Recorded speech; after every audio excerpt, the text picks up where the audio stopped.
ഓം നമോ ഭഗവതേ വാസുദേവായ. ഹരിനാമ കീർത്തനം. ഓംകാരമായ പൊരുളിനെക്കുറിച്ച് പറഞ്ഞുകൊണ്ടാണല്ലോ എഴുത്തച്ഛൻ ഹരിനാമ കീർത്തനം ആരംഭിച്ചത് തന്നെ. ഓരോ വസ്തുവിലും സത്തയായിരിക്കുന്ന ആ പൊരുളിനെക്കുറിച്ച് വീണ്ടും എടുത്തു കാണിച്ചിരിക്കുകയാണ് 45-ാമത്തെ ശ്ലോകത്തിൽ.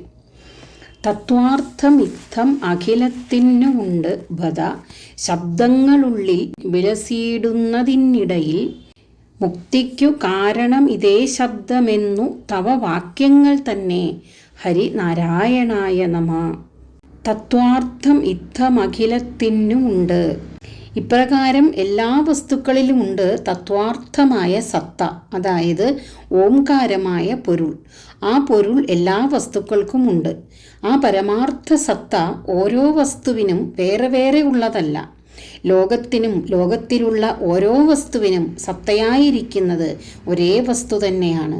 ഈശ്വരൻ സർവപ്രാണികളുടെയും ഹൃദയത്തിൽ വസിക്കുന്നു എന്ന് ഗീതയിൽ പറയുന്നു. ശബ്ദങ്ങളുള്ളിൽ വിലസിയിടുന്നു, ശബ്ദങ്ങൾക്കുള്ളിലും അത് പരിലസിക്കുന്നു. മുക്തിക്കു കാരണം ഇതേ ശബ്ദമെന്നു തവ വാക്യങ്ങൾ തന്നെ.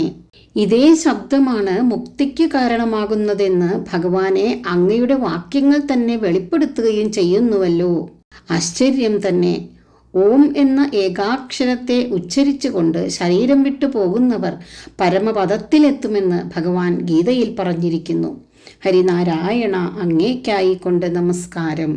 തത്വാർത്ഥമിത്തമഖിലത്തിനുമുണ്ടു ബദ, ശബ്ദങ്ങളുള്ളിൽ വിലസിടുന്നതിനിടയിൽ മുക്തിക്കു കാരണമിതേ ശബ്ദമെന്നു തവ വാക്യങ്ങൾ തന്നെ. ഹരിനാരായണായ